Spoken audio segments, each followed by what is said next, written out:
Comissão de Inventário Anual da Presidência da República localizou todos os bens que estavam, entre aspas, tá, desaparecidos do Palácio do Alvorada quando o presidente Lula assumiu e foi morar lá no Palácio Alvorada. O início da conferência ocorreu em novembro de 2022. Inicialmente, 261 itens não haviam sido encontrados. Logo após a posse oficial do presidente Lula, como eu falei, foi realizada uma nova verificação que constatou a ausência de 83 móveis e utensílios domésticos, livros e obras de arte. O sumiço da mobília foi alvo de troca de acusações entre Lula e a ex-primeira-dama Michele Bolsonaro. Então, logo tomou posse, o presidente Lula reclamou da conservação do Palácio do Alvorada e também da residência oficial da Granja do Torto, e que, por isso aí, começou o governo morando em um hotel, com a justificativa de que alguns itens haviam desaparecido. A Casa Civil comprou, sem licitação, novos móveis aí para o Palácio da Alvorada.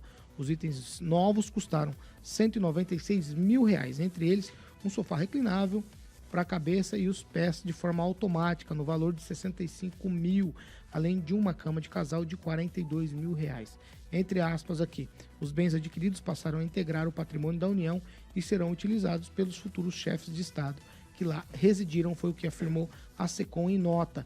Em nota também, entre aspas aqui, os trabalhos foram finalizados somente em setembro do ano passado, quando todos os bens foram encontrados em dependências diversas da residência oficial. Ou seja, houve um descaso onde estavam esses móveis, sendo necessário um esforço para localizá-los todos. Fecho aspas aqui, foi o que informou a Secretaria de Comunicação sobre o que estava sumido e depois apareceu. A Presidência da República já sabia que os móveis tinham aparecido e não comunicou nada a ninguém. Isso foi por conta de uma reportagem que foi feita e aí descobriram que os móveis estavam todos lá.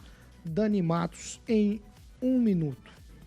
Paulo, o que vai dizer disso, né? Tanto tempo, o presidente logo que assumiu fez a declaração que tinham sumido os móveis, que não achava, e depois de um tempo os móveis aparecem.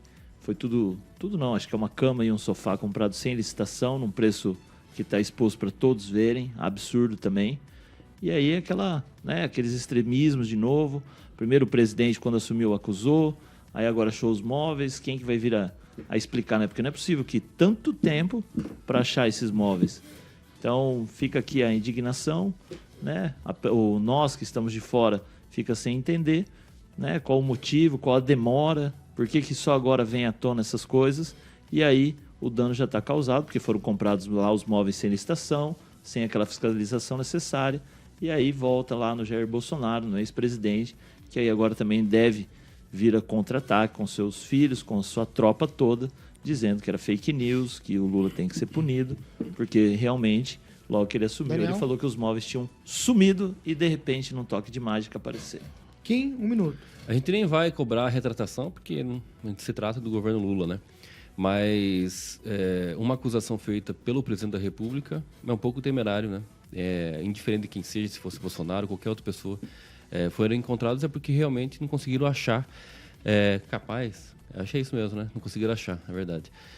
E por isso, né, evidentemente, tem que fazer algum tipo de... Eu não sei como é que fala. Um inventário, né, o que tem dentro do Palácio do Planalto, da Alvorada. Acho que tinha que fazer. Se não tem, tinha que fazer e determinar onde está guardado, qual almoxarifado está guardado, enfim. Tudo isso tem que ser colocado em panos limpos, até porque, se sumir alguma coisa, é óbvio que o agente público ele tem a responsabilidade em qualquer tipo de dano decorrente desse sumiço, ele tem que arcar. Então, eu acho que isso tem que ser cuidado, ainda mais com o presidente da República e a primeira-dama, que eu lembro que foi feita uma reportagem, né? Nossa, fazendo um circo aí no início do mandato. Mas é isso. Ângelo Rigon? Não deve ter sido da cabeça do Lula. Alguém deve ter passado para ele que o que mais tem em Brasília é funcionário público federal que ganha bem, né? Então, se foi de livre e espontânea vontade do Lula e criar essa situação, ele tem que pedir perdão. Não é nem desculpa, é perdão. Mas eu creio que se for um funcionário, esse funcionário tem que ser exonerado, tem que se mostrar, porque é absurdo você assume, acho que foi em setembro, outubro, que descobriram e esconderam, né? É altamente reprovável. Alguém vai ter que pedir desculpa, no mínimo, né? Esse seria interessante. Agora, se vê a infelicidade do Lula. Ele, cada vez que abre a boca, parece um Bolsonaro da vida. Ontem aconteceu isso aqui, ninguém fala que o Renan, não é que não, ninguém, mas esse caiu para segundo plano a denúncia contra o 04, o Renan, filho do ex-presidente, por falsidade ideológica, falsificação de documento e lavagem de dinheiro. Então, é um absurdo. E sem contar que todos esses móveis novos comprados, que você falou que custaram R$100 e poucos mil, não chega perto dos R$257 mil do Patek Philippe, aquele relógio que o Bolsonaro pegou, era para o Estado, ele pegou para ele e não devolveu. Está sumido até agora. R$257 mil. Fernando Tupan, 1 minuto. O Paulo Caetano, o Rigon foi coerente quando falou que o Lula é um Bolsonaro piorado que fala muita besteira. Eu concordo com ele que é bastante fora da casinha. Mas, Paulo Caetano, ele tenta tirar o presidente Lula da culpa disso, porque quem pediu os imóveis foi o Lula e a Janja. Eles pediram. Então, se você ler a nota, é um absurdo aquela nota lá, é uma falta de vergonha na cara, porque os imóveis estavam em outros cômodos do palácio. Pelo amor de Deus, Paulo Caetano, isso é ridículo. Isso foi para dar narrativa, para ter o do bom e do melhor, porque provavelmente a primeira-dama não gostou do que tinha e queria ter o bom e do melhor. A gente olha no pé dela, no ombro, com aquelas bolsas importadas, não tem jeito. O PT gosta de luxo e gosta de iPhone, Paulo Caetano. A Rejane, você também tem 1 minuto. Tem 1 minuto. Primeiro, o que mais me impressiona é sumirem todos esses itens, ninguém ir procurar abrir uma porta lá, uma sala, né? Porque são sofás, são coisas grandes, né? Não é o que fica escondido. Mas, enfim, né? Gostei aí da posição do Rigon, da retratação. É realmente o que eu esperava que acontecesse, né? Olha, me desculpe, cometi um erro. Mas, assim, né, gente, eu tenho uma informação um pouco diferente da do senhor, que o sofá custou em torno de 98 mil reais. Foi o que divulgou o site aí, não vou dizer o nome. Enfim, poderia ter comprado do próprio bolso, poderia ter colocado alguma coisa ali, esperado a licitação, como tudo funciona nesse país para todo mundo, para o presidente, muito menos para ele deveria ser diferente, que é um exemplo da nação.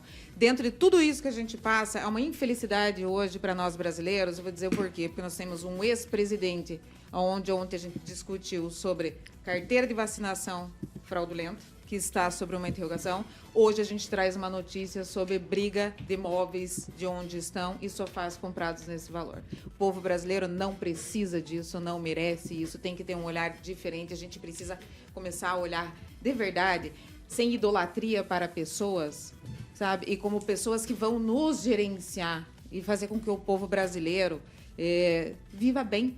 É o que a gente precisa. Porque esse tipo de situação que é colocado para a gente, tanto de um lado quanto do outro, gente, me desculpe, mas é vergonhoso.